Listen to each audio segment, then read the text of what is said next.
ವೀಕ್ಷಕರೇ, ಮಾತು ಮಾತಿಗೆ ತನ್ನ ನೌಕರಿಯ ಬಗ್ಗೆ ಅಹಂಕಾರ ತೋರಿಸುವವಳು, ತನ್ನ ಅತ್ತೆಯನ್ನು ಅನ್ಎಜುಕೇಟೆಡ್ ಮತ್ತು ಹಳ್ಳಿಯ ಗುಗ್ಗು ಎಂದು ತಿಳಿದುಕೊಳ್ಳುವ ಆದ್ಯಾಳಿಗೆ ತನ್ನ ಅತ್ತೆಯ ಡಿಗ್ರಿ ಮತ್ತು ಅವಳ ಪೊಸಿಷನ್ ಅನ್ನು ನೋಡಿ ಎಚ್ಚರ ತಪ್ಪಿದ ಹಾಗೆ ಆಯಿತು. ಮನೆಯಲ್ಲಿ ಮದುವೆಯ ತಯಾರಿ ಜೋರಾಗಿ ನಡೆಯುತ್ತಿತ್ತು. ಇವತ್ತು ಆದ್ಯಾಳ ಮದುವೆ ಇದ್ದು, ಆದ್ಯ ತನ್ನ ತಂದೆಗೆ ಒಬ್ಬಳೇ ಮಗಳಾಗಿದ್ದಳು. ತಂದೆ ತಾಯಿ ಅವಳಿಗೆ ಹುಡುಗನ ಹಾಗೆ ಓದು ಬರಹ ಕಲಿಸಿದ್ದರು. ಅವಳ ಎಜುಕೇಷನ್ ಮುಗಿದ ಮೇಲೆ ಆದ್ಯ ಒಂದು ಮಲ್ಟಿನ್ಯಾಷನಲ್ ಕಂಪನಿಯಲ್ಲಿ ಒಳ್ಳೆಯ ಪೋಸ್ಟ್ನಲ್ಲಿ ಕೆಲಸ ಮಾಡುತ್ತಿದ್ದಳು. ಆದ್ಯ ಈಗಿನ ಕಾಲದ ಓದು ಬರಹ ಕಲಿತಿರುವ ಹುಡುಗಿಯೇನೋ ಹೌದು, ಆದರೆ ಅವಳಿಗೆ ತನ್ನ ಓದು ಬರಹ ಮತ್ತು ನೌಕರಿಯ ಮೇಲೆ ಅವಶ್ಯಕತೆಗಿಂತಲೂ ಜಾಸ್ತಿ ಜಂಬವಿತ್ತು. ಅವಳಿಗೆ ಅನಿಸುತ್ತೆ, ತನ್ನ ಮುಂದೆ ಯಾರೂ ಇಲ್ಲ, ತಾನೊಬ್ಬಳೇ ನೌಕರಿ ಮಾಡುವವಳು ಎನ್ನುವ ಭಾವನೆ ಮದುವೆಯ ನಂತರವೂ ಇತ್ತು. ಕೆಲವೊಂದು ಸಲ ಆದ್ಯಾಳ ಈ ಗುಣದಿಂದ ಎಲ್ಲರಿಗೂ ತೊಂದರೆಯಾಗುತ್ತಿತ್ತು. ಆದರೆ ಆದ್ಯಾಳಿಗೆ ಇದ್ಯಾವುದರ ಪರಿವೆಯೇ ಇರುತ್ತಿರಲಿಲ್ಲ. ಆದ್ಯಾಳ ಗಂಡನ ಮನೆ ಬೆಂಗಳೂರಿನಲ್ಲಿ ಇತ್ತು. ಅವಳ ಗಂಡನ ಮನೆಯಲ್ಲಿ ಅವಳ ಅತ್ತೆ ಮತ್ತು 2 ಜನ ಮೈದುನರಿದ್ದರು. ಮಾವ 15 ವರ್ಷಗಳ ಹಿಂದೆ ಈ ಪ್ರಪಂಚವನ್ನು ಬಿಟ್ಟು ಹೋಗಿದ್ದರು. ಮದುವೆಯಾದ ಮೇಲೆ ತನ್ನ ಗಂಡನ ಮನೆಗೆ ಬಂದಿದ್ದಳು. ಅಲ್ಲಿಯೂ ಸಹ ಅವಳ ನಡತೆ ತನ್ನ ತವರು ಮನೆಯಲ್ಲಿ ಹೇಗೆ ಇತ್ತೋ ಹಾಗೇ ಜಂಬ ಮತ್ತು ಸೊಕ್ಕಿನಿಂದ ಕೂಡಿತ್ತು. ಅವಳು ತನ್ನ ಅತ್ತೆಯನ್ನು ಕೇರ್ ಮಾಡುತ್ತಿರಲಿಲ್ಲ. ಯಾವಾಗಲೆಂದರೆ ಆವಾಗ ಅವಳು ತನ್ನ ಅತ್ತೆಗೆ ತನ್ನ ನೌಕರಿಯ ಗತ್ತು ತೋರಿಸುತ್ತಾ ಇದ್ದಳು. ತಾನು ನೌಕರಿ ಮಾಡುತ್ತಿದ್ದೇನೆ, ನಾನು ಯಾಕೆ ಮನೆ ಕೆಲಸ ಮಾಡಲಿ, ಮನೆಯ ಕೆಲಸ ನೀವು ಮಾಡಿ, ನಾನು ಹಣ ಸಂಪಾದಿಸುತ್ತಿದ್ದೇನೆ ಎನ್ನುತ್ತಿದ್ದಳು. ಆದ್ಯ ಗಂಡನ ಮನೆಗೆ ಬಂದು 1 ವಾರವೂ ಆಗಿರಲಿಲ್ಲ. ಇವತ್ತು ಆದ್ಯ ಮನೆಯಲ್ಲಿ ಮೊದಲ ಬಾರಿಗೆ ಅವಳ ಕೈಯಿಂದಲೇ ಅಡುಗೆ ಮಾಡುವ ಶಾಸ್ತ್ರವಿತ್ತು. ಅಡುಗೆಯ ಶಾಸ್ತ್ರ ಮಾಡಲು ಅವಳು ಅಡುಗೆಯ ಕೋಣೆಗೆ ಹೋದಳು. ಅಲ್ಲಿಯೂ ಸಹ ಅವಳು ಕೇವಲ ಹಲ್ವಾ ಮಾಡುವ ಪಾತ್ರೆಯನ್ನು ಮಾತ್ರ ಮುಟ್ಟಿದಳು. ಬಾಕಿ ಎಲ್ಲ ಕೆಲಸ ಅವಳ ಅತ್ತೆ ಗಾಯತ್ರಿಯವರೇ ಮಾಡಿದರು. ಅಡುಗೆ ಮನೆಯ ಮೊದಲ ಅಡುಗೆಯ ಕಾರ್ಯಕ್ರಮ ಮುಗಿಯುತ್ತಿದ್ದ ಹಾಗೆ ಆದ್ಯ ಎಲ್ಲ ಸಂಬಂಧಿಕರ ಎದುರಿಗೆ ತನ್ನ ಅತ್ತೆಗೆ ಕ್ಲಿಯರ್ ಆಗಿ ಹೇಳಿದಳು, ಮನೆಯಲ್ಲಿ ಯಾರೂ ನಾನು ಅಡುಗೆ ಮನೆಯ ಕೆಲಸ ಮಾಡುತ್ತೇನೆ ಅಂತ ಅಪೇಕ್ಷಿಸುವುದೇ ಬೇಡ. ಅಷ್ಟೇ ಅಲ್ಲ, ಮನೆಯ ಇನ್ನುಳಿದ ಯಾವ ಕೆಲಸವನ್ನೂ ನಾನು ಮಾಡುವುದಿಲ್ಲ. ಯಾಕೆಂದರೆ ನಾನು ಅಂತಹ ಹುಡುಗಿಯರ ಪಟ್ಟಿಗೆ ಸೇರಿದವಳಲ್ಲ. ಗಂಡನ ಮನೆಗೆ ಬಂದು ಅಡುಗೆ ಮಾಡಿ, ರೊಟ್ಟಿ ಮಾಡಿ ಅದರಲ್ಲೇ ದಿನವನ್ನು ಕಳೆಯುವಂಥವಳು ನಾನಲ್ಲ. ನಾನು ಓದು ಬರಹ ಕಲಿತಿರುವ ಹುಡುಗಿ, ಒಳ್ಳೆಯ ಹುದ್ದೆಯಲ್ಲಿ ನೌಕರಿಯನ್ನು ಸಹ ಮಾಡುತ್ತಿದ್ದೇನೆ. ಒಟ್ಟಾಗಿ ಹೇಳಬೇಕೆಂದರೆ ನಾನು ಮನೆಯ ಕೆಲಸವನ್ನು ಮಾಡುವವಳು ಅಲ್ಲ ಎಂದು ಹೇಳಿದಳು. ಆಗ ಗಾಯತ್ರಿಯವರು ತನ್ನ ಸೊಸೆಗೆ ಸನ್ನೆ ಮಾಡುತ್ತಾ ಸುಮ್ಮನಿರುವಂತೆ ಹೇಳಿದರು. ಅವರಿಗೆ ಅನಿಸುತ್ತಿತ್ತು, ಎಲ್ಲ ಸಂಬಂಧಿಕರ ಎದುರಿಗೆ ಸೊಸೆ ಈ ರೀತಿ ಹೇಳಿದರೆ ಅವರೆಲ್ಲ ತನ್ನ ಬಗ್ಗೆ ಏನು ತಿಳಿದುಕೊಳ್ಳಬಹುದು. ತನ್ನ ಮಗನಿಗೆ ಇಂತಹ ಸೊಸೆಯನ್ನು ಆರಿಸಿ ತಂದಿದ್ದೇನೆ ಎಂದು ನನ್ನ ಸೊಸೆಯ ಬಗ್ಗೆಯೂ ಕೆಟ್ಟದಾಗಿ ಮಾತನಾಡಬಹುದು ಎಂದು ಅವಳು ತನ್ನ ಸೊಸೆಗೆ ಸುಮ್ಮನಿರುವಂತೆ ಸನ್ನೆಯನ್ನು ಮಾಡಿದಳು. ಅತ್ತೆ ಸನ್ನೆ ಮಾಡುವುದನ್ನು ನೋಡಿ ಆದ್ಯ ಮತ್ತೆ ಜೋರಾಗಿ ಚೀರಲು ಶುರು ಮಾಡಿದಳು. ನಾನು ಇವತ್ತಿನ ಕಾಲದ ಸೊಸೆ, ನೀವು ಹೇಳಿದ ಹಾಗೆ ಕೇಳುವಂತಹ ಸೊಸೆ ಅಲ್ಲ. ಇದಕ್ಕಾಗಿ ನೀವು ಹೇಳಿದಂತೆ ನಾನು ಕೇಳಬೇಕು ಎನ್ನುವುದು ತಪ್ಪು ಎಂದು ಹೇಳಿದಳು. ಆದ್ಯಳ ಮಾತು ಕೇಳುತ್ತಿದ್ದ ಹಾಗೆ ಕಾರ್ಯಕ್ರಮಕ್ಕೆ ಬಂದ ಸಂಬಂಧಿಕರೆಲ್ಲರೂ ಒಬ್ಬರ ಮುಖ ಇನ್ನೊಬ್ಬರು ನೋಡುತ್ತಾ ಕುಳಿತಿದ್ದರು. ಗಾಯತ್ರಿಯವರು ಏನೂ ಮಾತನಾಡಲಿಲ್ಲ. ಆದರೂ ಸಹ ನನ್ನ ಸೊಸೆ ಇಷ್ಟು ಜೋರಾಗಿ ಯಾಕೆ ಮಾತನಾಡುತ್ತಿದ್ದಾಳೆ ಎಂದು ಯೋಚಿಸುತ್ತಿದ್ದರು. ತನ್ನ ಸೊಸೆಯ ಮಾತನ್ನು ಕೇಳಿ ಗಾಯತ್ರಿಯವರು ಸ್ವಲ್ಪ ಕಸಿವಿಸಿಗೊಂಡರು. ಆದರೆ ಅವರು ಮಾತನ್ನು ಬದಲಾಯಿಸುತ್ತಾ, ಹೊರಡಿ, ಮೊದಲು ಅಡುಗೆಯ ಕಾರ್ಯಕ್ರಮಕ್ಕೆ ಹೊರಡಿ, ಲೇಟ್ ಆಗುತ್ತೆ. ನನ್ನ ಸೊಸೆ ಇವತ್ತು ಎಲ್ಲರಿಗೋಸ್ಕರ ಸಿಹಿಯಾದ ಹಲ್ವಾವನ್ನು ಮಾಡಿದ್ದಾಳೆ. ನೀವೆಲ್ಲರೂ ಆ ಹಲ್ವಾವನ್ನು ತಿಂದು ಬಾಯಿ ಸಿಹಿ ಮಾಡಿಕೊಂಡು ನನ್ನ ಸೊಸೆಗೆ ಆಶೀರ್ವಾದ ಮಾಡಿ ಎಂದು ಹೇಳಿದರು. ಎಲ್ಲರೂ ಆದ್ಯ ಮಾಡಿದ ಹಲ್ವವನ್ನು ತಿನ್ನಲು ಪ್ರಾರಂಭಿಸಿದರು. ಮದುವೆಯ ಮನೆಯಲ್ಲಿ ಬಹಳಷ್ಟು ರೀತಿ ರಿವಾಜುಗಳು, ಶಾಸ್ತ್ರ ಸಂಪ್ರದಾಯಗಳು ಇರುತ್ತವೆ. ಇದೆಲ್ಲದಕ್ಕೂ ಸೊಸೆಯಾದವಳು ಹೊಂದಿಕೊಂಡು ಹೋಗಬೇಕು. ಮಾರನೆಯ ದಿನ ಗಾಯತ್ರಿಯವರು ತನ್ನ ಸೊಸೆಗೆ ಹೇಳುತ್ತಾರೆ, ಮಗು, ನಾಳೆ ನಿನ್ನ ಮುಖವನ್ನು ಎಲ್ಲರಿಗೂ ತೋರಿಸುವ ಶಾಸ್ತ್ರವಿರುತ್ತದೆ. ಶಾಸ್ತ್ರಕ್ಕೆ ಎಲ್ಲ ಸಂಬಂಧಿಕರು ಬರುತ್ತಾರೆ. ಅಷ್ಟೇ ಅಲ್ಲ, ಹಿರಿಯರು, ವಯಸ್ಸಾದವರನ್ನು ಸಹ ಈ ಮುಖ ತೋರಿಸುವ ಶಾಸ್ತ್ರಕ್ಕೆ ಕರೆದಿದ್ದೇನೆ. ನೀನು ಅವರೆಲ್ಲರ ಕಾಲನ್ನು ಮುಟ್ಟಿ ನಮಸ್ಕಾರ ಮಾಡಬೇಕಾಗುತ್ತದೆ. ನೀನು ನಮಸ್ಕಾರ ಮಾಡುವಾಗ ಎಲ್ಲರಿಗೂ ಗೌರವದ ರೂಪದಲ್ಲಿ ಹಣ ತುಂಬಿದ ಲಕೋಟೆಯನ್ನು ಕೊಡಬೇಕಾಗುತ್ತದೆ. ನಾನು ಅದನ್ನು ರೆಡಿ ಮಾಡಿ ಇಟ್ಟಿದ್ದೇನೆ. ಮುಖ ತೋರಿಸುವ ಶಾಸ್ತ್ರ ಮುಗಿದ ಮೇಲೆ ನೀನು ಈ ಲಕೋಟೆಯನ್ನು ಅವರಿಗೆ ಕೊಟ್ಟು ಎಲ್ಲರ ಕಾಲನ್ನು ಮುಟ್ಟಿ ನಮಸ್ಕಾರ ಮಾಡು ಎಂದರು. ಆದರೆ ಆದ್ಯ ತನ್ನ ಕಿವಿಗೆ ಹೆಡ್ಫೋನನ್ನು ಹಾಕಿದ್ದಳು ಮತ್ತು ಹಾಡನ್ನು ಕೇಳುತ್ತಿದ್ದಳು. ಅವಳು ತನ್ನ ಅತ್ತೆ ಹೇಳಿದ ಮಾತನ್ನು ಕೇಳಲೇ ಇಲ್ಲ. ಆದ್ಯ ಹಾಡನ್ನು ಕೇಳುತ್ತಾ ಕತ್ತನ್ನು ಅಲ್ಲಾಡಿಸುತ್ತಿದ್ದಳು. ಆದರೆ ಗಾಯತ್ರಿಯವರು ತಾನು ಹೇಳಿದ ಮಾತಿಗೆ ಸೊಸೆ ಹಾ ಎಂದಿದ್ದಾಳೆ ಎಂದು ತಿಳಿದುಕೊಂಡಿದ್ದರು. ಇಂದು ಸೊಸೆಯ ಮುಖ ತೋರಿಸುವ ಶಾಸ್ತ್ರ ನಡೆಯಲಿದೆ. ಅದಕ್ಕಾಗಿ ಮನೆಯ ಅಂಗಳದ ತುಂಬೆಲ್ಲ ನೆಂಟರು, ಸಂಬಂಧಿಕರು, ಅಕ್ಕಪಕ್ಕದ ಮನೆಯವರು ಎಲ್ಲರೂ ಬಂದಿದ್ದರು. ಈ ದಿನ ಎಲ್ಲ ಸಂಬಂಧಿಕರು ಸೊಸೆಗೆ ಮುಖ ತೋರಿಸುವ ಶಾಸ್ತ್ರಕ್ಕೆ ಒಳ್ಳೊಳ್ಳೆಯ ಉಡುಗೊರೆಯನ್ನು ನೀಡಿದ್ದರು. ಮುಖ ತೋರಿಸುವ ಶಾಸ್ತ್ರದ ನಂತರ ಗಾಯತ್ರಿಯವರು ಲಕೋಟೆಯನ್ನು ಹಿಡಿದುಕೊಂಡು ಸೊಸೆಯ ಹತ್ತಿರ ಹೋದರು ಮತ್ತು ಹೇಳಿದರು, ಮಗು, ಇದನ್ನು ನೀನು ಎಲ್ಲರಿಗೂ ಕೊಟ್ಟು ಅವರ ಕಾಲಿಗೆ ಬಿದ್ದು ನಮಸ್ಕಾರ ಮಾಡು ಎಂದು ಕಾಲು ಮುಟ್ಟಿ ನಮಸ್ಕಾರ ಮಾಡುವ ಮಾತನ್ನು ಕೇಳಿ ಆದ್ಯ ಎಲ್ಲರ ಎದುರಿಗೆ ಗಾಯತ್ರಿಯವರ ಮೇಲೆ ಹಾರಿ ಬಿದ್ದಳು. ನೀವು ನನ್ನನ್ನು ಏನಂತ ತಿಳಿದಿದ್ದೀರಿ? ನಾನು ಯಾರಿಗೂ ಕಾಲು ಮುಟ್ಟಿ ನಮಸ್ಕಾರ ಮಾಡುವುದಿಲ್ಲ. ಬಗ್ಗಿ ಎದ್ದು ಮಾಡಿದರೆ ನನ್ನ ಸೊಂಟ ತುಂಡಾಗಿ ಹೋಗುತ್ತೆ.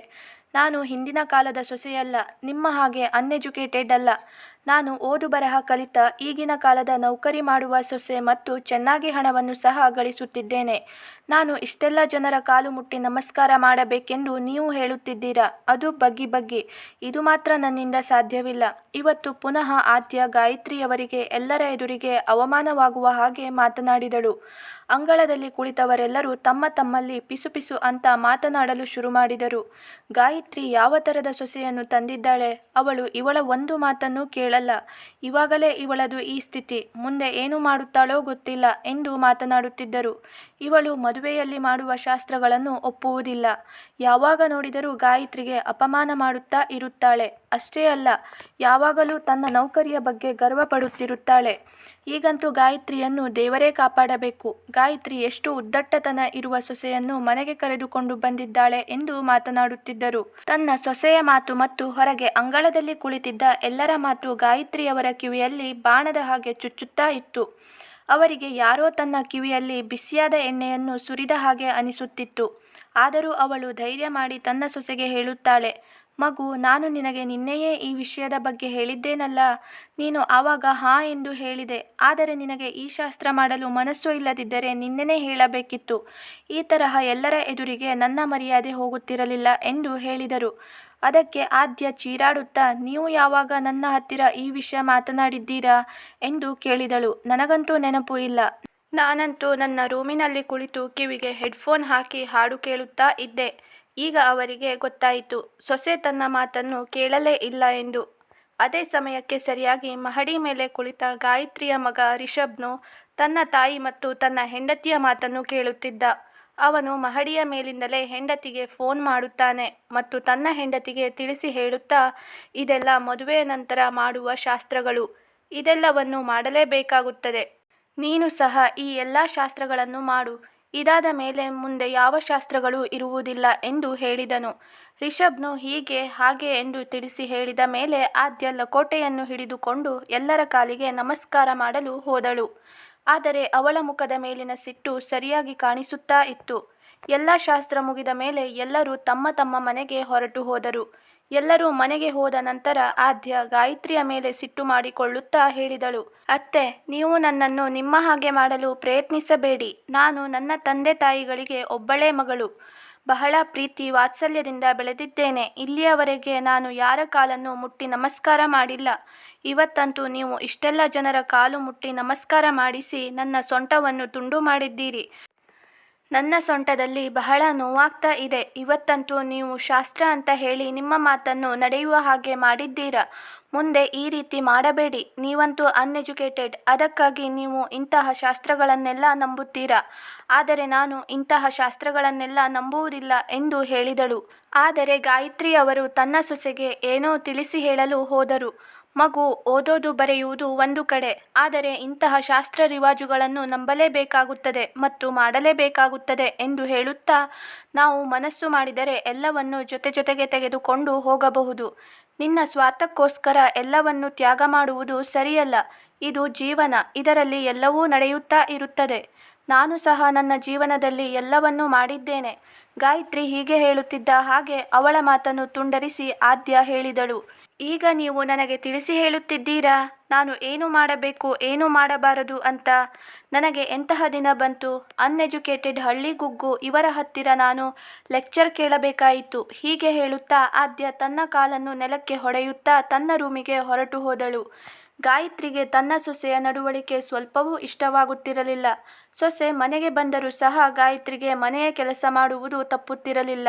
ಯಾಕೆಂದರೆ ಆದ್ಯ ತಾನು ನೌಕರಿಯನ್ನು ಮಾಡುತ್ತೇನೆ, ಅದಕ್ಕಾಗಿ ಮನೆಯ ಕೆಲಸವನ್ನು ಮಾಡುವುದಿಲ್ಲ ಎಂದು ಕ್ಲಿಯರ್ ಆಗಿ ಹೇಳಿದ್ದಳು.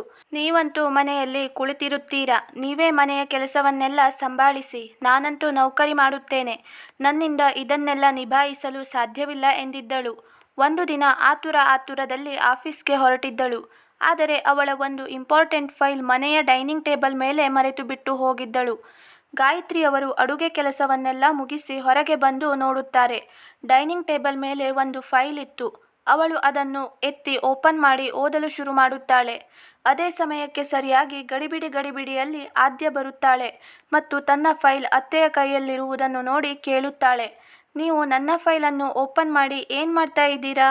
ನಿಮ್ಮನ್ನು ನೋಡಿದರೆ ನನಗನಿಸುತ್ತೆ ನಿಮಗೆ ಓದಲು ಬರೆಯಲು ಸಹ ಬರೋಲ್ಲ ಅಂತ.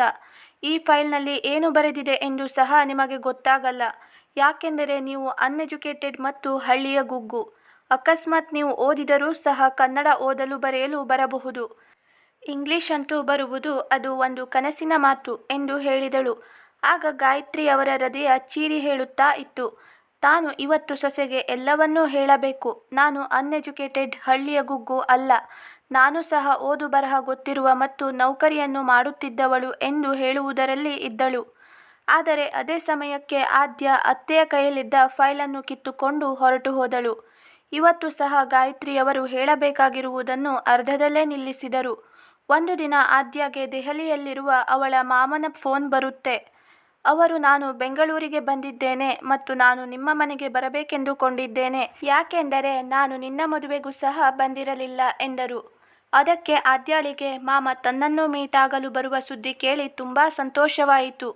ಅವಳು ಹೇಳಿದಳು, ನೀವು ನನ್ನ ಮನೆಗೆ ಬರುವುದು ಬೇಡ, ಯಾವುದಾದರೂ ರೆಸ್ಟೋರೆಂಟ್ನಲ್ಲಿ ಸಿಗೋಣ ಎಂದು. ಯಾಕೆಂದರೆ ಅವಳಿಗೆ ತನ್ನ ಅತ್ತೆಯನ್ನು ಮಾಮನಿಗೆ ಪರಿಚಯಿಸಲು ನಾಚಿಕೆಯಾಗುತ್ತಿತ್ತು. ಇದಕ್ಕಾಗಿ ಅವಳು ಮನೆಯ ಹೊರಗೆ ಯಾವುದಾದರೂ ರೆಸ್ಟೋರೆಂಟ್ನಲ್ಲಿ ಅವರ ಮಾಮನಿಗೆ ಮೀಟ್ ಆಗೋಣ ಎಂದು ಹೇಳಿದಳು ಮತ್ತು ಅಲ್ಲಿಯೇ ತನ್ನ ಗಂಡ ರಿಷಬ್ನನ್ನು ಸಹ ಕರೆಸಿದ್ದಳು. ಮಾತಿನಲ್ಲಿ ಆದ್ಯಾಳ ಮಾಮ ಹೇಳುತ್ತಾರೆ, ನಾನು ಬೆಂಗಳೂರಿಗೆ 15 ವರ್ಷದ ಹಿಂದೆ ಬಂದಿದ್ದೆ. ಆವಾಗ ಇಲ್ಲಿ ತುಂಬ ಸ್ಟ್ರಿಕ್ಟ್ ಆಗಿರುವ ಸಬ್ ಇನ್ಸ್ಪೆಕ್ಟರ್ ಇರುತ್ತಿದ್ದಳು. ಇಡೀ ಬೆಂಗಳೂರಿನಲ್ಲಿ ಅವರಿಗೆ ಒಂದು ಪೊಸಿಷನ್ ಇತ್ತು. ಅವಳ ಹೆಸರು ಕೇಳುತ್ತಿದ್ದ ಹಾಗೆ ಎಲ್ಲ ಜನರು ಬಹಳ ಹೆದರುತ್ತಿದ್ದರು. ಅವಳು ಬಹಳ ನಿಷ್ಠಾವಂತ ಮತ್ತು ಸ್ಟ್ರಿಕ್ಟ್ ಇನ್ಸ್ಪೆಕ್ಟರ್ ಆಗಿದ್ದಳು ಎಂದರು. ಆದ್ಯ ತನ್ನ ಮಾಮನ ಮಾತನ್ನು ಬಹಳ ಉತ್ಸಾಹದಿಂದ ಕೇಳುತ್ತಿದ್ದಳು ಮತ್ತು ಆ ಸಬ್ ಇನ್ಸ್ಪೆಕ್ಟರ್ ಬಗ್ಗೆ ಮತ್ತೆ ಕೇಳಬೇಕು ಎಂದು ಅನಿಸುತ್ತಿದೆ ಎಂದು ಅವಳು ಮಾಮನ ಹತ್ತಿರ ಹೇಳುತ್ತಿದ್ದಳು. ನೀವು ಆ ಸಬ್ ಇನ್ಸ್ಪೆಕ್ಟರ್ ಅನ್ನು ಮೀಟ್ ಆಗಿದ್ದೀರಾ ಮತ್ತು ನಿಮಗೆ ಅವರ ಪರಿಚಯ ಹೇಗೆ ಆಯಿತು ಎಂದು ಕೇಳಿದಳು. ಅದಕ್ಕೆ ಅವರ ಮಾಮ, ಹೌದು ಆದ್ಯ, ನಾನು ಅವರನ್ನು ಮೀಟ್ ಆಗಿದ್ದೇನೆ. ನನಗೆ ಆ ಒಂದು ಘಟನೆ ಇನ್ನೂ ನೆನಪಿದೆ. ಯಾವತ್ತೂ ನಾನು ಒಂಟಿಯಾಗಿ ಬೆಂಗಳೂರಿನ ಹೈವೇಯ ಮೇಲೆ ಹೋಗುತ್ತಿದ್ದೇನೋ ಅದೇ ಸಮಯಕ್ಕೆ ಹೈವೇ ರೋಡಿನಲ್ಲಿ 3 ರಿಂದ 4 ಜನ ಕುಳಿತಿದ್ದರು. ನನಗೆ ರಸ್ತೆ ಸರಿಯಾಗಿ ಗೊತ್ತಿರಲಿಲ್ಲ. ನಾನು ಅದಕ್ಕೆ ಅವರ ಹತ್ತಿರ ರಸ್ತೆಯನ್ನು ಕೇಳಲು ನನ್ನ ಕಾರನ್ನು ನಿಲ್ಲಿಸಿದೆ. ಆಗ ಅವರು ನನ್ನ ಕಾರಿನ ಹತ್ತಿರ ಬಂದು ನನ್ನ ಕಾರಿನ ಗ್ಲಾಸನ್ನು ಕೆಳಗೆ ಮಾಡಲು ಹೇಳಿದರು. ನಾನು ಕಾರಿನ ಗ್ಲಾಸನ್ನು ಕೆಳಗೆ ಮಾಡುತ್ತಿದ್ದ ಹಾಗೆ ಅವರೆಲ್ಲರೂ ಕಾರಿನ ಬಾಗಿಲನ್ನು ತೆಗೆದು ನನ್ನ ಕಾರಿನ ಒಳಗಡೆ ಬಂದು ಕುಳಿತರು. ನನ್ನ ಕುತ್ತಿಗೆಗೆ ಚಾಕು ಹಿಡಿದು, ನಿನ್ನ ಹತ್ತಿರ ಎಷ್ಟು ಹಣ ಇದೆ ಮತ್ತು ನಿನ್ನ ಹತ್ತಿರ ಎಷ್ಟು ಬೆಲೆ ಬಾಳುವ ವಸ್ತು ಇದೆ, ಅವೆಲ್ಲವನ್ನು ನಮಗೆ ಕೊಡು ಎಂದರು. ನಾನು ಹೆದರಿಕೊಂಡು ಎಲ್ಲವನ್ನು ಆ 4 ಜನಕ್ಕೆ ಕೊಟ್ಟೆ. ಆದರೆ ದೇವರ ದಯೆಯಿಂದ ನನ್ನ ಫೋನ್ ನನ್ನ ಹತ್ತಿರವೇ ಉಳಿಯಿತು. ಅವರು ನನ್ನನ್ನು ರಸ್ತೆ ಮೇಲೆ ಬಿಸಾಕಿ ನನ್ನ ಕಾರನ್ನು ತೆಗೆದುಕೊಂಡು ಓಡಿ ಹೋದರು. ರಸ್ತೆಯ ಮೇಲೆ ನನ್ನನ್ನು ಎಸೆದಿದ್ದರಿಂದ ನನ್ನ ತಲೆಗೆ ಬಹಳ ಪೆಟ್ಟಾಗಿತ್ತು. ಅಷ್ಟೇ ಅಲ್ಲ, ಬಹಳಷ್ಟು ರಕ್ತ ಹರಿಯತೊಡಗಿತ್ತು. ನಾನು ಎಚ್ಚರ ತಪ್ಪಿ ಬಿದ್ದಿದ್ದೆ. ನನ್ನ ಕೈಕಾಲುಗಳಿಗೆ ತುಂಬ ಪೆಟ್ಟಾಗಿತ್ತು. ನನಗೆ ಎಚ್ಚರವಾದಾಗ ನಾನು ನೋಡಿದೆ, ಅಕ್ಕಪಕ್ಕದಲ್ಲಿ ಯಾರೂ ಇರಲಿಲ್ಲ. ಸ್ವಲ್ಪ ಸಮಯದ ನಂತರ ನನ್ನ ಕೈ ನನ್ನ ಜೇಬಿಗೆ ಹೋದಾಗ ನಾನು ನೋಡಿದೆ, ನನ್ನ ಫೋನ್ ನನ್ನ ಹತ್ತಿರನೇ ಇತ್ತು. ತಕ್ಷಣ ನಾನು ಹತ್ತಿರದ ಪೊಲೀಸ್ ಸ್ಟೇಷನ್ಗೆ ಫೋನ್ ಮಾಡಿದೆ. ಪೊಲೀಸ್ ಸ್ಟೇಷನ್ ಬಹಳ ಹತ್ತಿರದಲ್ಲಿತ್ತು. ಆ ಪೊಲೀಸ್ ಸ್ಟೇಷನ್ನಲ್ಲಿ ಆ ಸಮಯದಲ್ಲಿ ಗಾಯತ್ರಿ ಎನ್ನುವವಳು ಸಬ್ ಇನ್ಸ್ಪೆಕ್ಟರ್ ಆಗಿದ್ದಳು. ಅವಳು ತನ್ನ 2 ಪೊಲೀಸ್ ಕಾನ್ಸ್ಟೇಬಲ್ ಒಟ್ಟಿಗೆ 5 ನಿಮಿಷದಲ್ಲಿ ನನ್ನ ಹತ್ತಿರಕ್ಕೆ ಬಂದಳು. ನಾನು ಅವಳನ್ನು ನೋಡುತ್ತಾ ಇದ್ದ ಹಾಗೆ ಬಹಳ ಆಶ್ಚರ್ಯವಾಯಿತು. ಯಾಕೆಂದರೆ ಅವಳು ಬಹಳ ಗಿಟ್ಟಿ ಹೆಣ್ಣಾಗಿದ್ದಳು. ಅವಳು ನನ್ನ ಹತ್ತಿರ ಕಳ್ಳರ ಬಗ್ಗೆ ಎಲ್ಲವನ್ನೂ ವಿಚಾರಿಸಿ ನಂತರ ನನ್ನನ್ನು ಅವಳ ಗಾಡಿಯಲ್ಲಿ ಕುಳ್ಳಿರಿಸಿ ಕಳ್ಳರ ಗಾಡಿಯ ಹಿಂದೆ ಹೊರಟಳು. ಸ್ವಲ್ಪ ದೂರ ಹೋಗುತ್ತಿದ್ದ ಹಾಗೆ ಅವಳು ಕಳ್ಳರು ಹೋಗುತ್ತಿದ್ದ ಗಾಡಿಯ ಚಕ್ರಕ್ಕೆ ಶೂಟ್ ಮಾಡಿದ್ದಳು. ಇದರಿಂದ ಗಾಡಿಯ ಟೈರ್ ಪಂಚರ್ ಆಯಿತು. ನಂತರ ಕಳ್ಳರು ಓಡಲು ಪ್ರಯತ್ನಿಸಿದರು.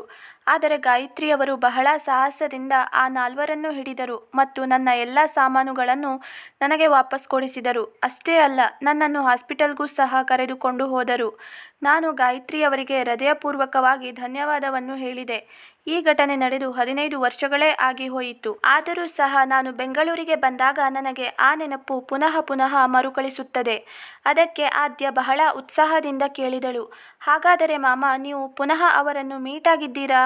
ಹೌದು ಆದ್ಯ, 4 ದಿನದ ನಂತರ ನನ್ನ ಹೆಂಡತಿ ಮತ್ತು ಮಕ್ಕಳೊಂದಿಗೆ ಆ ಪೊಲೀಸ್ ಸ್ಟೇಷನ್ಗೆ ಗಾಯತ್ರಿಯವರಿಗೆ ಥ್ಯಾಂಕ್ಸ್ ಹೇಳಲು ಬಂದಿದ್ದೆ. ಆದರೆ ಪೊಲೀಸ್ ಸ್ಟೇಷನ್ ತಲುಪುತ್ತಿದ್ದ ಹಾಗೆ ನನಗೆ ಗೊತ್ತಾಯಿತು, ಸಬ್ ಇನ್ಸ್ಪೆಕ್ಟರ್ ಗಾಯತ್ರಿಯವರು 2 ದಿನ ಮುಂಚೆಯೇ ರಾಜೀನಾಮೆಯನ್ನು ನೀಡಿದ್ದಾರೆ ಎಂದು. ಅವರಿಗೆ ಏನೋ ಪರ್ಸನಲ್ ಪ್ರಾಬ್ಲಮ್ ಇರಬಹುದು, ಅದಕ್ಕಾಗಿ ಅವರು ರಾಜೀನಾಮೆಯನ್ನು ನೀಡಿರಬಹುದು ಎಂದುಕೊಂಡೆ. ಆದರೆ ನಾನು ಅವರನ್ನು ಬಹಳ ಹುಡುಕಲು ಪ್ರಯತ್ನಿಸಿದೆ. ಆದರೆ ಅವರು ನನಗೆ ಸಿಕ್ಕೇ ಇಲ್ಲ. ನಾನು ಪುನಃ ವಾಪಸ್ ಹೊರಟು ಹೋದೆ ಎಂದರು. ಆದ್ಯಗೆ ಅನಿಸುತ್ತಿತ್ತು, ನಾನು ಸಹ ಸಬ್ ಇನ್ಸ್ಪೆಕ್ಟರ್ ಗಾಯತ್ರಿಯವರನ್ನು ಮೀಟ್ ಆಗಬಹುದಿತ್ತು ಎಂದು. ಆದರೆ ಒಂದು ಕ್ಷಣ ಅವಳಿಗೆ ಅನಿಸಿತು, ತನ್ನ ಅತ್ತೆಯ ಹೆಸರು ಸಹ ಗಾಯತ್ರಿ ಎಂದು. ಅವಳಿಗೆ ಅನಿಸಿತು, ಆ ಸಬ್ ಇನ್ಸ್ಪೆಕ್ಟರ್ ತನ್ನ ಅತ್ತೆ ಗಾಯತ್ರಿ ಆಗಿರಬಹುದು ಎಂದು. ಆಮೇಲೆ ತನ್ನನ್ನು ತಾನೇ ಸಮಾಧಾನಪಡಿಸಿಕೊಂಡಳು. ಎಲ್ಲಿ ಆ ಸಬ್ ಇನ್ಸ್ಪೆಕ್ಟರ್ ಗಾಯತ್ರಿ? ಎಲ್ಲಿ ಈ ಅನ್ಎಜುಕೇಟೆಡ್ ಹಳ್ಳಿಯ ಗುಗ್ಗು ಗಾಯತ್ರಿ? ನನ್ನ ಅತ್ತೆ ಹೇಗೆ ಸಬ್ ಇನ್ಸ್ಪೆಕ್ಟರ್ ಆಗುತ್ತಾಳೆ? ಅವಳು ಯಾವಾಗ ನೋಡಿದರೂ ಅಡುಗೆ ರೂಮಿನಲ್ಲಿ ಆ ಕೆಲಸ ಈ ಕೆಲಸ ಅಂತ ದಿನಪೂರ್ತಿ ಅಡುಗೆ ರೂಮಿನಲ್ಲಿಯೇ ಕಳೆಯುತ್ತಾಳೆ. ಅಕಸ್ಮಾತ್ ನಾನು ಅವಳಿಗೆ ಏನಾದರೂ ಹೇಳಿದರೂ ಸಹ ಅವಳು ನನಗೆ ತಿರುಗಿ ಏನೂ ಹೇಳುವುದಿಲ್ಲ. ಆದರೆ ಮಾಮ ಹೇಳುತ್ತಿದ್ದಾರೆ, ಆ ಪೊಲೀಸ್ ಸಬ್ ಇನ್ಸ್ಪೆಕ್ಟರ್ ಅಂತೂ ಬಹಳ ಸ್ಟ್ರಿಕ್ಟ್ ಮತ್ತು ಗಟ್ಟಿಗಿತ್ತಿ ಎಂದು. ಆದರೆ ನನ್ನ ಅತ್ತೆಯಂತೂ ಯಾವುದೇ ರೀತಿಯಲ್ಲೂ ಸ್ಟ್ರಿಕ್ಟ್ ಆಗಿ ಕಾಣಿಸಲ್ಲ. ಹಾಗಿದ್ದಾಗ ನನ್ನ ಅತ್ತೆ ಗಾಯತ್ರಿ ಅಂತೂ ಸಬ್ ಇನ್ಸ್ಪೆಕ್ಟರ್ ಆಗಿರಲು ಸಾಧ್ಯವಿಲ್ಲ ಎಂದು ಅಂದುಕೊಂಡಳು. ಇದೆಲ್ಲ ತನ್ನ ಮನಸ್ಸಿನ ಭ್ರಮೆ ಅಂದುಕೊಂಡಳು ಮತ್ತು ತನ್ನಷ್ಟಕ್ಕೆ ತಾನೇ ಅಂದುಕೊಳ್ಳುತ್ತಾಳೆ, ಪ್ರಪಂಚದಲ್ಲಿ ಇವಳೊಬ್ಬಳೇ ಗಾಯತ್ರಿನಾ? ಬಹಳಷ್ಟು ಜನರು ಒಂದೇ ಹೆಸರಿನವರು ಇರುತ್ತಾರೆ ಎಂದು ಸುಮ್ಮನಾದಳು. ಸ್ವಲ್ಪ ಸಮಯದ ನಂತರ ಅವಳ ಗಂಡ ರಿಷಬ್ ಸಹ ಬರುತ್ತಾನೆ ಮತ್ತು ಹೇಳುತ್ತಾನೆ, ನನಗೆ ಸ್ವಲ್ಪ ಲೇಟ್ ಆಯಿತು, ಯಾಕೆಂದರೆ ಆಫೀಸಿನಿಂದ ಬಹಳ ಅರ್ಜೆಂಟ್ ಕಾಲ್ ಬಂದಿತ್ತು. ಅದಕ್ಕಾಗಿ ನಿಮ್ಮಿಬ್ಬರ ಮಾತನ್ನು ಕೇಳಿಸಿಕೊಳ್ಳಲು ಆಗಲಿಲ್ಲ. ಅಂಕಲ್, ನೀವು ಇಷ್ಟು ದೂರ ಬಂದಿದ್ದೀರಾ, ನೀವು ನಮ್ಮ ಮನೆಗೆ ಬರಲೇಬೇಕು. ನಿಮ್ಮನ್ನು ಹಾಗೆ ನಾನು ವಾಪಸ್ ಕಳಿಸಲ್ಲ. ನೀವು ನಮ್ಮ ಮದುವೆಗೂ ಸಹ ಬಂದಿಲ್ಲ. ಈಗ ನೀವು ನಮ್ಮ ಮನೆಗೆ ಬರಲೇಬೇಕು ಎಂದು ಹೇಳುತ್ತಾನೆ. ರಿಷಬ್ ಆದ್ಯಳ ಮಾಮನಿಗೆ ಬಹಳ ಒತ್ತಾಯವನ್ನು ಮಾಡುತ್ತಾನೆ. ಆದರೆ ಮಾಮ ತಮ್ಮ ಮನೆಗೆ ಬರುವುದು ಆದ್ಯಳಿಗೆ ಸ್ವಲ್ಪವೂ ಇಷ್ಟವಿರುವುದಿಲ್ಲ. ಯಾಕೆಂದರೆ ಅಲ್ಲಿ ತನ್ನ ಅತ್ತೆ ಓದು ಬರಹ ಗೊತ್ತಿಲ್ಲದ ಹಳ್ಳಿಗುಗ್ಗು ತರಹ ಇದ್ದಾಳೆ. ಅಂಥವಳನ್ನು ತನ್ನ ಮಾಮನಿಗೆ ಪರಿಚಯಿಸುವುದು ಅವಳಿಗೆ ಇಷ್ಟವಿರಲಿಲ್ಲ. ಯಾಕೆಂದರೆ ಇದು ಅವಳ ಸ್ಟೇಟಸ್ನ ಪ್ರಶ್ನೆಯಾಗಿತ್ತು. ಅವಳು ತನ್ನ ಅತ್ತೆಯನ್ನು ಅತ್ತೆಯ ಹಾಗೆ ಕಾಣುತ್ತಿರಲಿಲ್ಲ. ಅವಳನ್ನು ತನ್ನ ಮನೆಯ ಕೆಲಸದವಳ ಹಾಗೆ ಟ್ರೀಟ್ ಮಾಡುತ್ತಿದ್ದಳು. ರಿಷಬ್ನ ಒತ್ತಾಯದ ಮೇಲೆ ಆದ್ಯ ತನ್ನ ಮಾಮನನ್ನು ತನ್ನ ಗಂಡನ ಮನೆಗೆ ಕರೆದುಕೊಂಡು ಬಂದಳು. ಆದ್ಯಳ ಮಾಮ ಮನೆಗೆ ಬಂದು ಸೋಫಾದ ಮೇಲೆ ಕುಳಿತುಕೊಂಡರು. ಆದ್ಯ ತನ್ನ ಅತ್ತೆಯನ್ನು ಕೂಗುತ್ತಾ, ಅತ್ತೆ, ನನ್ನ ಮಾಮ ಬಂದಿದ್ದಾರೆ. ಅವರಿಗೋಸ್ಕರ ಸ್ವಲ್ಪ ಚಹಾ ಮತ್ತು ಜೊತೆಗೆ ಸ್ವಲ್ಪ ಪಕೋಡ ತೆಗೆದುಕೊಂಡು ಬನ್ನಿ. ಖಾಲಿ ಚಹಾ ಮಾತ್ರ ತರಬೇಡಿ ಎಂದಳು. ಗಾಯತ್ರಿಯವರು ಚಹಾ ಮತ್ತು ಪಕೋಡೆಯನ್ನು ಮಾಡಿಕೊಂಡು ಬಂದರು. ಅವರು ಹಾಲೊಳಗೆ ಪ್ರವೇಶ ಮಾಡುತ್ತಿದ್ದ ಹಾಗೆ ಅವಳನ್ನು ನೋಡಿ ಆದ್ಯಳ ಮಾಮ ನಿಂತುಕೊಂಡರು. ಅಷ್ಟೇ ಅಲ್ಲ, ಅವರು ಅವಳ ಹತ್ತಿರ ಹೋಗಿ ಕಾಲನ್ನು ಮುಟ್ಟಿ ನಮಸ್ಕಾರ ಮಾಡಿದರು ಮತ್ತು ಅರೇ ಗಾಯತ್ರಿಯವರೇ, ನೀವು ಇಲ್ಲಿ ಎಂದು ಕೇಳಿದರು. ನಾನು ನಿಮ್ಮನ್ನು ಎಷ್ಟೆಲ್ಲ ಹುಡುಕಿದೆ, ಆದರೆ ನೀವು ಆದ್ಯಳ ಅತ್ತೆ ಎಂದು ಗೊತ್ತಿರಲಿಲ್ಲ ಎಂದು ಹೇಳಿದರು. ಮತ್ತು ಆದ್ಯ, ನೀನು ನನಗೆ ಹೇಳಲೇ ಇಲ್ಲ ನಿನ್ನ ಅತ್ತೆಯೇ ಸಬ್ ಇನ್ಸ್ಪೆಕ್ಟರ್ ಗಾಯತ್ರಿಯವರು ಎಂದು.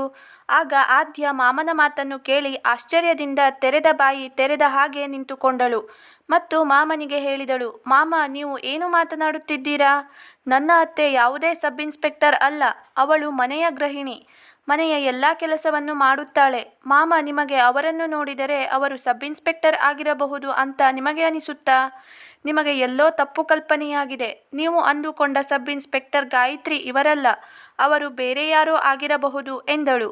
ಆಗ ಆದ್ಯಳ ಮಾಮ, ಇಲ್ಲ ಇಲ್ಲ, ಇವರು ಅದೇ ಇನ್ಸ್ಪೆಕ್ಟರ್ ಗಾಯತ್ರಿ. ನನಗೆ ಅವರ ಮುಖ ಬಹಳ ಚೆನ್ನಾಗಿ ನೆನಪಿದೆ ಎಂದರು. ಗಾಯತ್ರಿ ಅವರು ಚಹಾ ಮತ್ತು ಪಕೋಡ ಪ್ಲೇಟನ್ನು ಡೈನಿಂಗ್ ಟೇಬಲ್ ಮೇಲೆ ಇಡುತ್ತಾ ಹೇಳಿದರು, ನಾನು ಅದೇ ಸಬ್ ಇನ್ಸ್ಪೆಕ್ಟರ್ ಗಾಯತ್ರಿ. ನೀವು ನನ್ನನ್ನು ಸರಿಯಾಗಿ ಗುರುತು ಹಿಡಿದಿದ್ದೀರಾ ಎಂದು ಹೇಳಿದಳು. ತನ್ನ ಅತ್ತೆಯ ಬಾಯಿಯಲ್ಲಿ ತಾನೇ ಸಬ್ ಇನ್ಸ್ಪೆಕ್ಟರ್ ಗಾಯತ್ರಿ ಎನ್ನುವ ಮಾತನ್ನು ಕೇಳಿ ಆದ್ಯಾಗೆ ಎಚ್ಚರ ತಪ್ಪಿದ ಹಾಗೆ ಆಯಿತು. ಅವಳಿಗೆ ಅಲ್ಲಿ ಏನಾಗುತ್ತಿದೆ ಎಂದು ಗೊತ್ತೇ ಆಗಲಿಲ್ಲ. ಅತ್ತೆ ಸಬ್ ಇನ್ಸ್ಪೆಕ್ಟರ್ ಆಗಿದ್ರಾ? ಆದರೆ ನಾನು ಅವಳನ್ನು ಅನ್ಎಜುಕೇಟೆಡ್ ಹಳ್ಳಿಯ ಗುಗ್ಗು ಎಂದು ತಿಳಿದುಕೊಳ್ಳುತ್ತಾ ಬಂದಿದ್ದೆ. ಅತ್ತೆ ಅವರ ಕಾಲದಲ್ಲಿಯೇ ಸಬ್ ಇನ್ಸ್ಪೆಕ್ಟರ್ ಆಗಿದ್ದರು. ಆದರೆ ನಾನು ಅವರಿಗೆ ಎಷ್ಟೆಲ್ಲ ಸಾರಿ ಅನ್ಎಜುಕೇಟೆಡ್ ಹಳ್ಳಿಯ ಗುಗ್ಗು ಎಂದೆಲ್ಲ ಅಪಮಾನ ಮಾಡಿದೆ.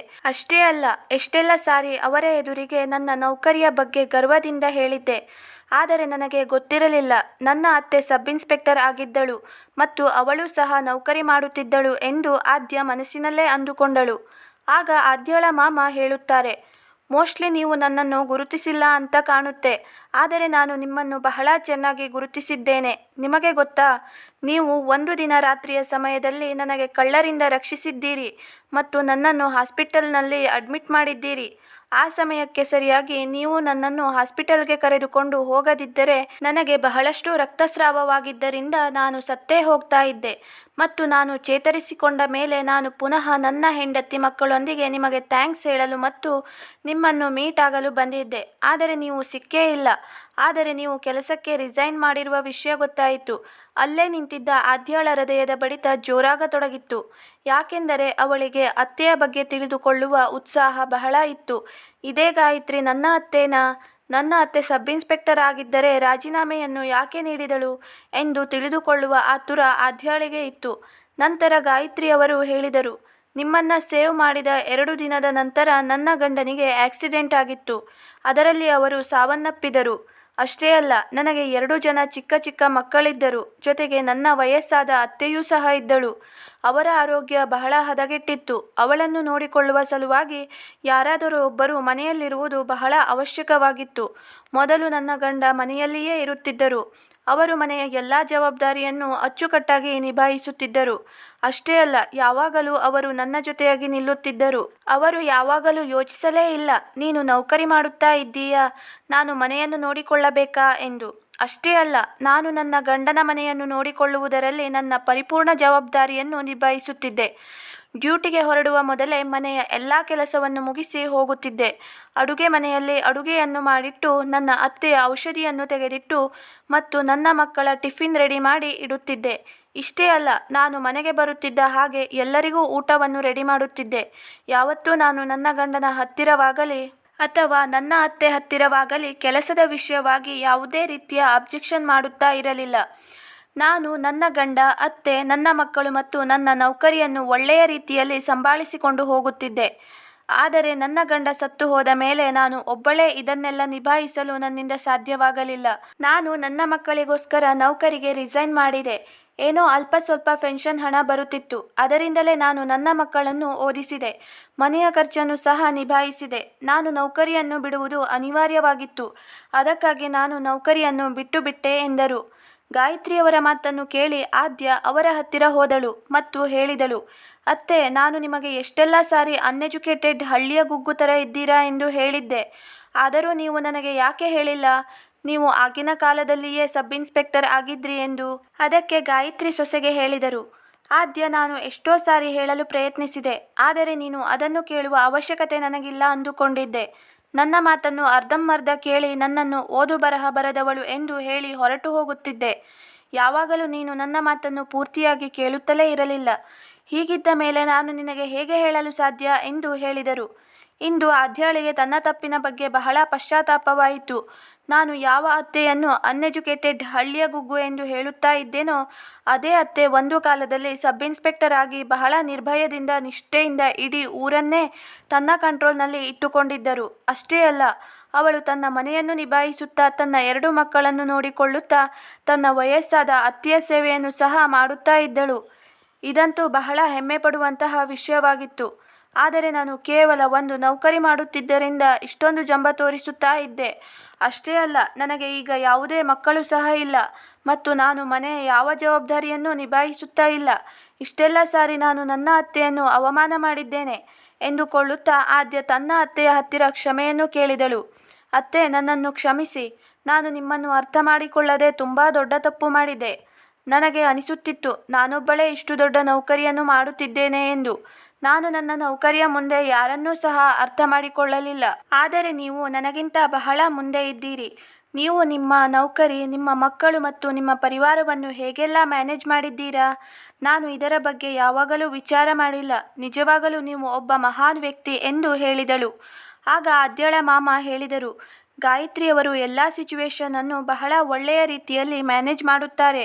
ನೌಕರಿಗೆ ರಿಸೈನ್ ಮಾಡಿದ ಮೇಲೂ ಸಹ ಅವರು ತಮ್ಮ ಇಬ್ಬರು ಮಕ್ಕಳಿಗೆ ಉತ್ತಮ ರೀತಿಯ ಸಂಸ್ಕಾರವನ್ನು ನೀಡಿದ್ದಾರೆ. ಈಗ ಆದ್ಯಳ ಕಣ್ಣಿನಲ್ಲಿ ಪಶ್ಚಾತ್ತಾಪದ ಕಣ್ಣೀರಿತ್ತು. ಅವಳು ಅಂದುಕೊಂಡಳು, ಇವತ್ತಿನಿಂದ ಯಾವತ್ತೂ ತಾನು ತನ್ನ ನೌಕರಿಯ ಬಗ್ಗೆ ಜಂಬ ಕೊಚ್ಚಿಕೊಳ್ಳುವುದಿಲ್ಲ ಮತ್ತು ತನ್ನ ಅತ್ತೆಯ ಜೊತೆಗೆ ಮನೆಯ ಎಲ್ಲ ಕೆಲಸವನ್ನು ಮಾಡಬೇಕೆಂದುಕೊಂಡಳು. ಯಾಕೆಂದರೆ ಹೊರಗಡೆ ನೌಕರಿ ಮಾಡುವುದರ ಅರ್ಥ ಮನೆಯ ಕೆಲಸದಿಂದ ದೂರ ಇರುವುದಲ್ಲ ಮತ್ತು ಮನೆಗೆ ಬಂದು ಸುಮ್ಮನೆ ಕೂರುವುದಲ್ಲ ಎಂದು ಅವಳಿಗೆ ಅರ್ಥವಾಯಿತು. ಆದ್ಯಳ ಕಣ್ಣಲ್ಲಿ ನೀರಿರುವುದನ್ನು ನೋಡಿ ಅತ್ತೆ ಗಾಯತ್ರಿ ಅವಳ ಕಣ್ಣೀರನ್ನು ಒರೆಸಿ ಹೇಳಿದರು, ಆದ್ಯ, ನಿನಗೆ ನಿಜವಾಗಲೂ ಪಶ್ಚಾತ್ತಾಪವಾಗಿದ್ದರೆ ಒಂದು ಮಾತನ್ನು ಯಾವಾಗಲೂ ನೆನಪಿಟ್ಟುಕೋ. ಯಾರೂ ನಿನಗಿಂತ ಕಡಿಮೆ ಎಂದು ಯೋಚಿಸಬೇಡ. ಅವರು ನೌಕರಿ ಮಾಡಲಿ ಅಥವಾ ಮಾಡದೇ ಇರಲಿ, ಯಾರು ಯಾರಿಗಿಂತಲೂ ಕಡಿಮೆ ಇರುವುದಿಲ್ಲ. ಎಲ್ಲರೂ ಅವರವರ ಸ್ಥಿತಿಗೆ ತಕ್ಕಂತೆ ಅವರು ಬದುಕುತ್ತಾರೆ. ಪ್ರತಿಯೊಬ್ಬರ ಜೀವನದಲ್ಲೂ ಒಂದು ರೀತಿಯ ಸಂಘರ್ಷ ಇದ್ದೇ ಇರುತ್ತೆ. ಯಾರಾದರೂ ನೌಕರಿ ಮಾಡುತ್ತಿಲ್ಲ ಅಂದರೆ ಅವರಿಗೆ ಏನೂ ಬರಲ್ಲ ಎಂದು ಅರ್ಥ ಅಲ್ಲ. ನೌಕರಿ ಮಾಡುತ್ತಿದ್ದರೆ ಅವರಿಗೆ ಎಲ್ಲ ಬರುತ್ತೆ ಅಂತಾನೂ ಅರ್ಥ ಅಲ್ಲ ಎಂದು ಹೇಳಿದರು. ಅತ್ತೆಯ ಮಾತನ್ನು ಕೇಳಿ ಆದ್ಯ ತನ್ನ ಅತ್ತೆಯ ಹತ್ತಿರ ಕ್ಷಮೆಯನ್ನು ಕೇಳಿದಳು ಮತ್ತು ನಾನು ಯಾವತ್ತೂ ಯಾರನ್ನೂ ಕಡಿಮೆ ಎಂದು ತಿಳಿದುಕೊಳ್ಳಲ್ಲ ಎಂದು ಅವರ ಅತ್ತೆಗೆ ಪ್ರಾಮಿಸ್ ಮಾಡಿದಳು. ವೀಕ್ಷಕರೇ, ನಿಮ್ಮ ಅನಿಸಿಕೆ ಅಭಿಪ್ರಾಯಗಳನ್ನು ಕಮೆಂಟ್ ಮೂಲಕ ತಪ್ಪದೇ ತಿಳಿಸಿ.